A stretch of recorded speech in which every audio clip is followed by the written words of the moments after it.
سلام به شما پرسپولیسیای عزیز و درجه یک و همچنین تمام فوتبال دوستان که با این ورزش مهیج زندگی میکنن. به کانال من خوش اومدید. رامین هستم و با من تا انتهای ویدیو همراه باشید.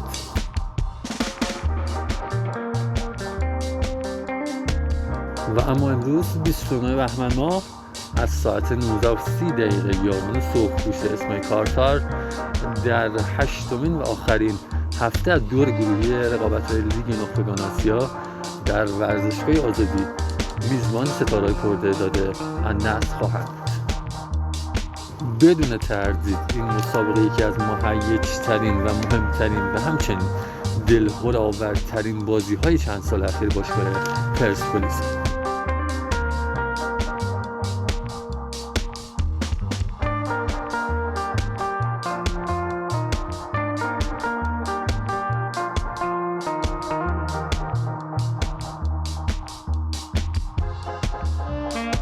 در جریان تمرین دیروز صبحگوشان محمد رضا درویش، حمید اسیری و مدیر روابط عمومی باشگاه جلسه با اسم کارتار برگزار کرد.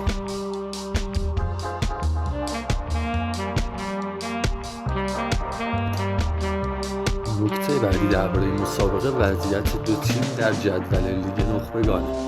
تیم النصر به لطف ترکیب کهکشانی که در اختیار داره با کسب 16 امتیاز صعود خودش به مرحله بعد رو قطعی کرد و اما پرسپولیس با یک برد 3 مساوی و 3 شکست در رتبه 9 جدوله و این یعنی فعلا در منطقه‌ای که صعود براش معنی نداره، چرا که فقط 8 تیم به مرحله بعد صعود میکنن.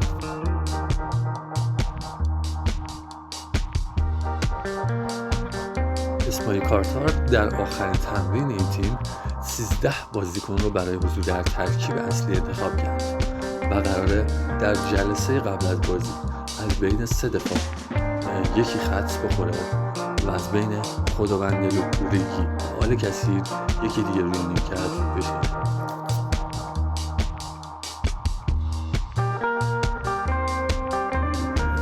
برخلاف بازی قبل و حضور النصر در تهران، این بار قراره ورزشگاه آزادی میزبان سیل پرشماری از طرفداران پرسپولیس باشه.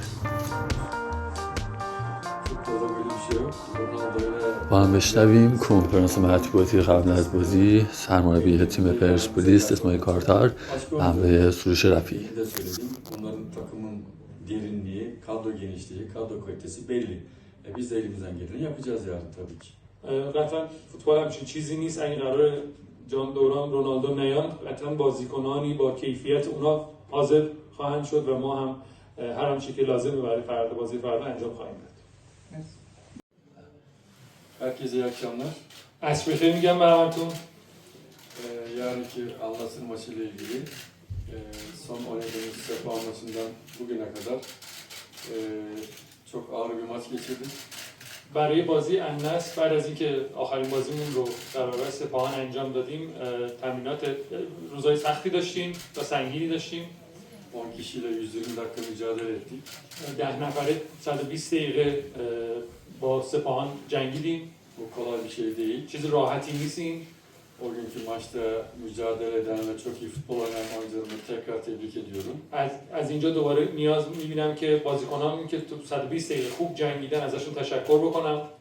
Oraya kadar gelip oradaki bütün Persepolis taraftarlarımızı bizi çok gönülden, içten destekledikleri için onlara da çok teşekkür ediyorum. به هوادارهای پرسپولیس که تو اصفهان ما رو تنها نذاشتن و تشویقمون کردن هم ازشون تشکر می‌کنم. Şu ana kadar takımımı, oyuncularımı dinlendirmekle yarınki maçı en iyi şekilde hazırlayabilmek adına oyuncularımla beraber iyi hazırlandığımızı düşünüyorum. احساس می‌کنم که برای بازی فردا با استراحتی که به بازیکنانمون دادیم و هر آنچه که نیاز بوده که برای بازی فردا انجام بشه کاملا آماده ایم. Rakibimizin gücü belli. قدرت تیم رقیبمون مشخصه. Kadro kalitesi belli. کیفیت تیمشون مشخصه. Ekonomik gücü belli. از لحاظ اقتصادی وضعیتشون کاملا مشخصه. Biz de 21 gündür takımla beraber şu an çalışıyoruz, ekiple beraber. با تیم فنی من خودمون 21 روزی که دقیقاً با تیممون داریم تمرین می‌کنیم.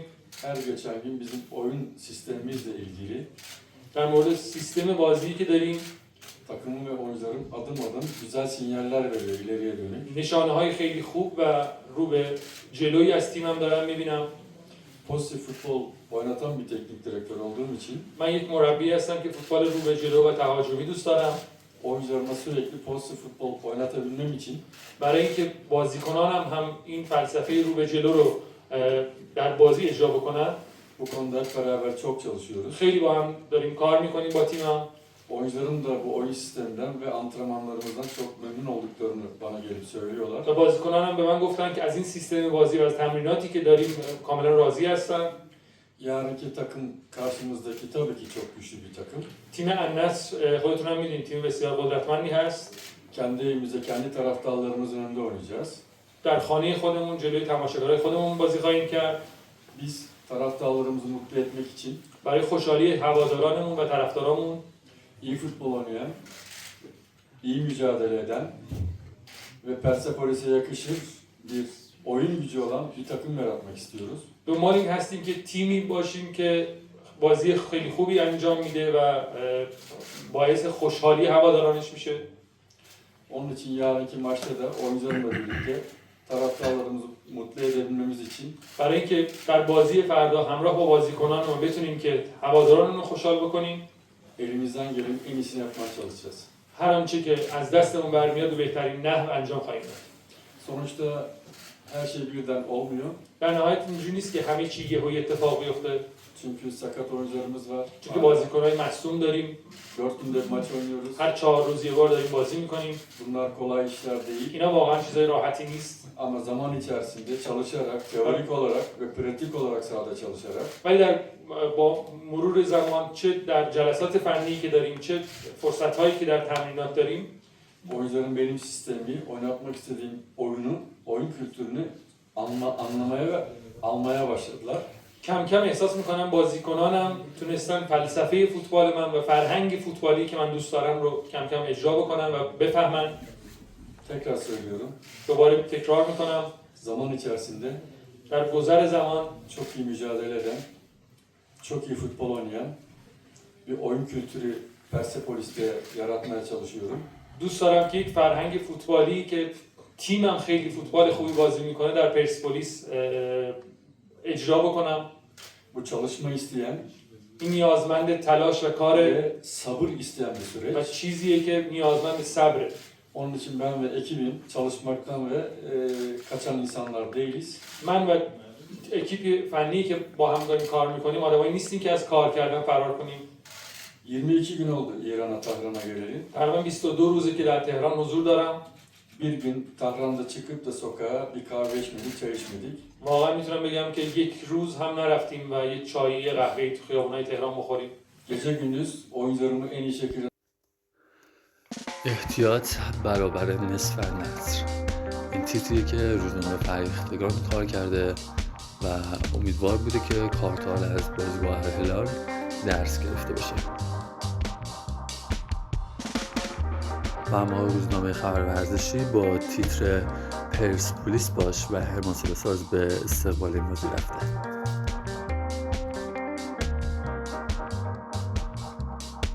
کماکان 4 مصدوم تیم: وحید امیری، استون اورونوف، سعید صادقی و میلاد سلک از غایبان تمرینن. خط دفاعی و همچنین الکسیس گندوز در تمام دقایق بازی، همچنین در ضربات شروع مجدد باید با دقت بالا توپ بزنن و همچنین سنگربان باید امیدوار باشه که بالاخره در لیگ نخبگان کلینشیت کنه.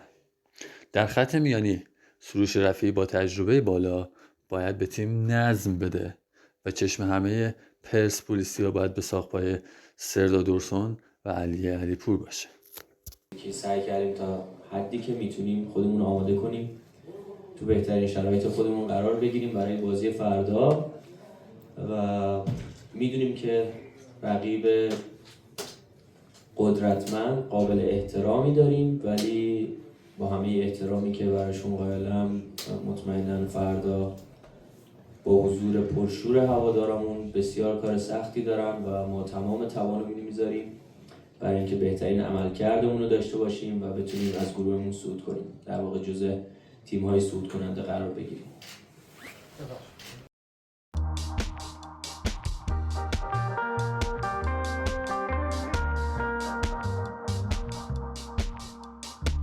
با هم ببینیم لحظاتی از اعزام تیم النصر به ایران.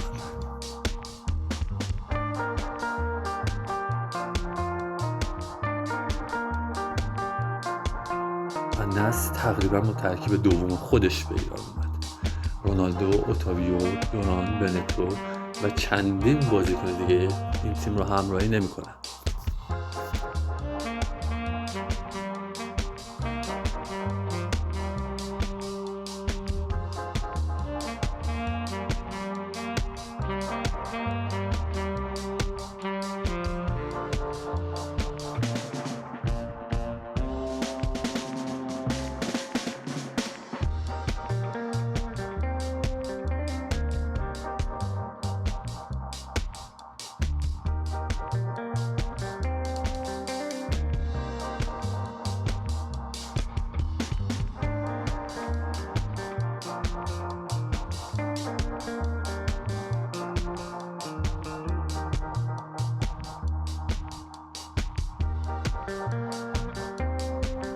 نکته جالب این که بازیکنان نصر با لباس وارد چمن آزادی شدن و فقط میخوان چمن ورزشگاه رو مورد هزینه قرار بدن و به نظر میاد که تمرین خاصی ندارن.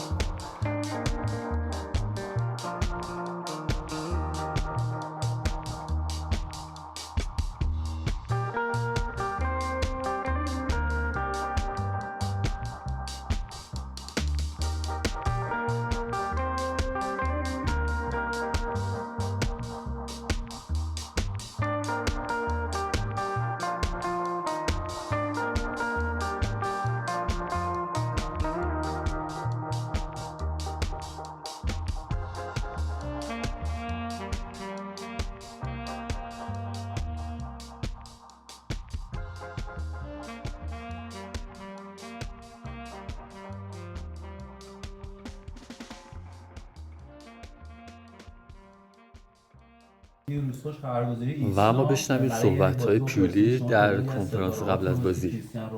آقای پیولی: ما ترسی از پرسپولیس نداریم. این موضوع به منزله اینه که آقای پرسپولیس شما دست کم گرفتید.